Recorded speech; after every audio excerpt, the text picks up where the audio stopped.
Hey guys, welcome to the Liberal Hive Mind, a channel solely focused on exposing the abundant hypocrisy of the left. Here's your meme of the day, brought to you guys by 5mind.com. Well, it's day 35 of Schumer's little shutdown stunt here, and I gotta tell you, it's been 35 days of unadulterated stupidity. I think that's the only way that you can describe this. It's been nothing but pure clown theater. And like I've been saying over the last month, if you can believe it's been that long, there's been one very clear tell this entire time that really suggests that this Democrat shutdown is blatantly inauthentic. And it's the moving of the goalposts. Every single day, it's a different talking point. If the fight was so righteous, if the initial demand was so life or death and existential that it warranted a government shutdown, then why does the demand change every day? And why does it keep getting smaller and smaller and smaller and less significant each and every day? It went from $1.5 trillion of spending, and of course, refunding NPR and PBS, our little propaganda outlets. It went from that demand to give us back all of our money, or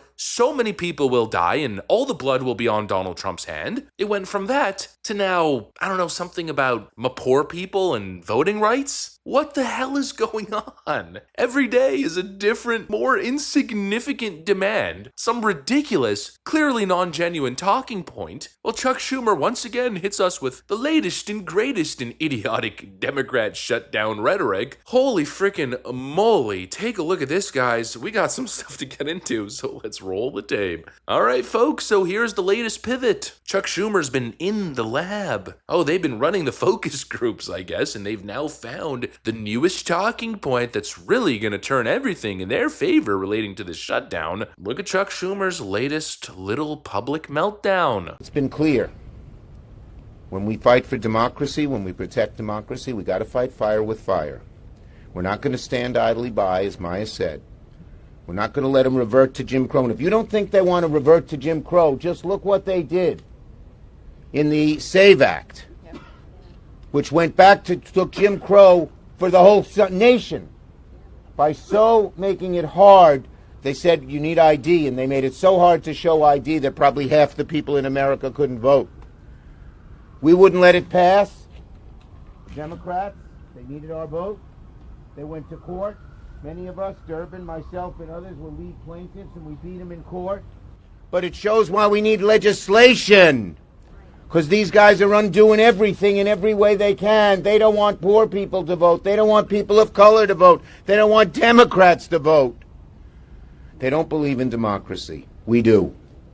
There it is. After more than a month, of holding people's paychecks hostage, now it's suddenly about poor people's and voting rights and Republicans taking away people's voting rights. What the hell are you talking about? And secondly, how can you posture yourself as the savior of poor people while you're literally the one freezing their benefits? But again, the same point, if the moral claim was so real, so authentic, it wouldn't freaking change every 48 hours. Every 48 hours is a brand new fresh PR stunt.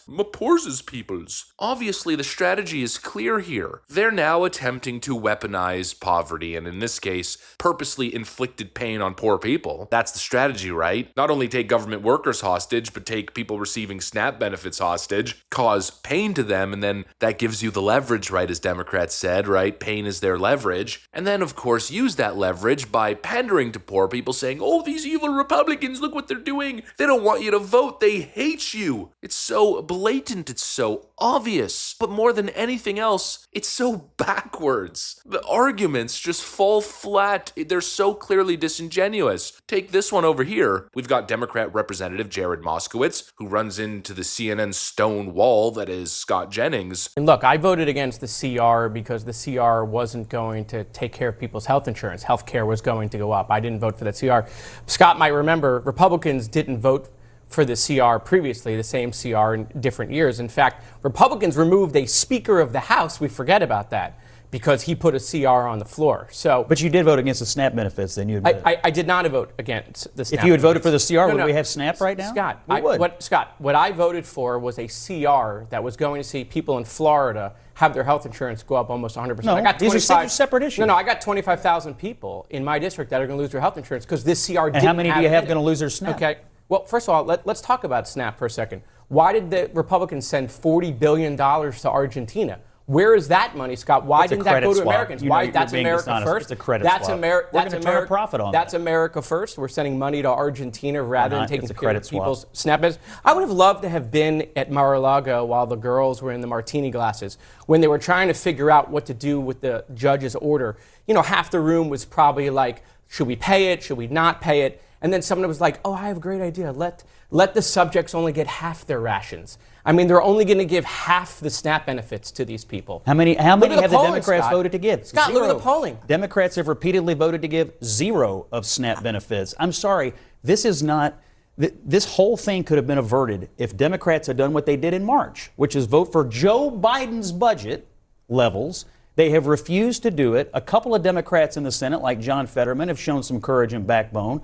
But the bottom line is this party is enthralled to the radical left. That's why they've changed their position from March until now. And that's why people are not getting their SNAP benefits. It's why federal law enforcement isn't being paid. It's why Trump's having to scramble to pay the military. This is a Democratic shutdown because of political fear. You know, that little exchange, I think, sums the whole thing up. It tells you what the Democrat strategy is: to weaponize the SNAP benefits, weaponize poverty. But if you voted for the CR, SNAP would be funded. And again, if your issue is the Obamacare subsidies, it's an issue of your own making. And it's something that can easily be fixed if you open government. And please, again, can we please recenter the conversation? This whole ACA Obamacare subsidy conversation and everything related to SNAP, it's a Democrat distraction. It's a moving of the goalposts. Let's please go back to the original ask, because that was the purpose of the government shutdown to begin with. Hold the Democrats to their initial stance. That was the line in the sand that they drew. It had nothing to do with SNAP benefits and ACA subsidies. No, it was the initial ask of reinstating $1.5 trillion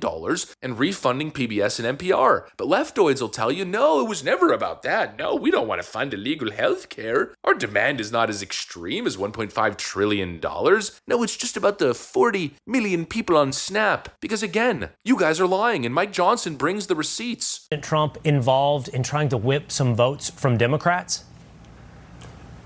Well, he was involved. Remember, before this all began, the four leaders went over to the White House. We sat across from him at the Resolute desk. Hakeem Jeffries was there, Chuck Schumer, myself, and Leader Thune in the Senate.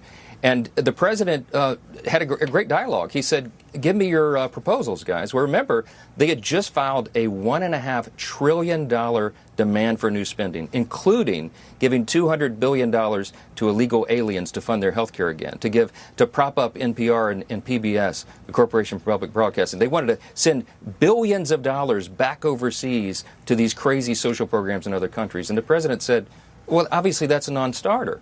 Talk to me about something that's real and reasonable. And they just stuck their thumb in his eye. So the president tried. He is the great deal maker, the art of the deal. He can negotiate the end of wars around the world.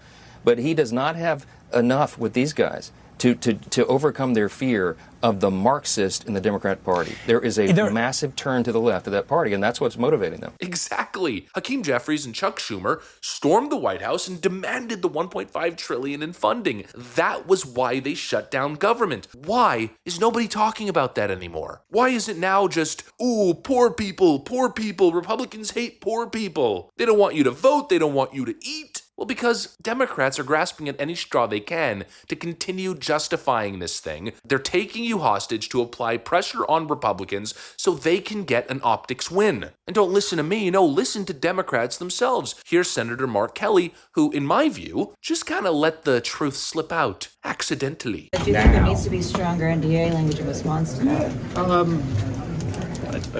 I do think that's an option. Yeah, I mean, we're to look at options.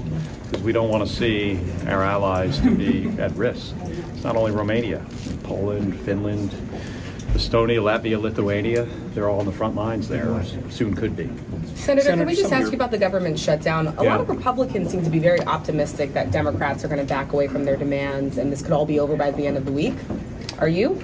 Well, I continue to hear from my constituents, real people that are not going to be able to afford health insurance anymore, and it's really concerning. So we're looking for, them to, come to the table and offer, something that can help.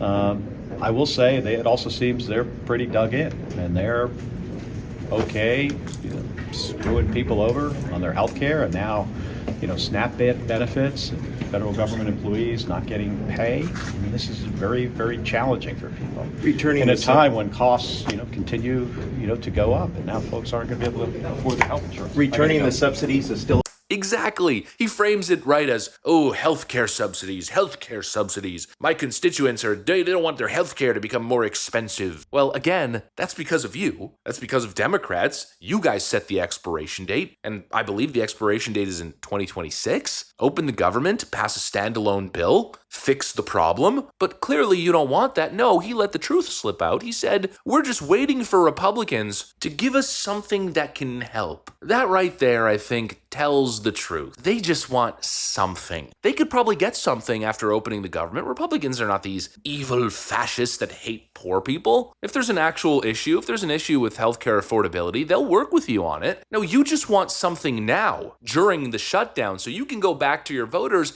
and collect a big win. See? Look at, we caused billions of dollars in damage from shutting down the government for as long as we did, but it was all worth it because look what we delivered. That's ransom. That's a ransom payment. That's what they want. And I hope they don't get it. They don't deserve it. That's why they keep moving the goalposts. They just want something. Just give us something. They want to justify their extreme selfish actions, and they want Republicans to bail them out of the shitty position that they put themselves in. That's the frickin' truth. Never give it. Never frickin' give it. Like I've been saying in all my videos, the moment you give it, you justify this strategy. You enable Democrats to continue doing this anytime they don't get what they want. Like I was saying yesterday, what's it going to be, a shutdown next year? And a shutdown the year after? And the year after? Every year Donald Trump's in office, shut down the government. Stop his agenda. Stop the voter mandate. Oh, Donald Trump's deporting illegals? Shut down the government. You cannot reward these political arsonists who are clearly so dishonest, selfish, and disingenuous. It just cannot be a precedent that is set. Anyways, that's what I got for you guys.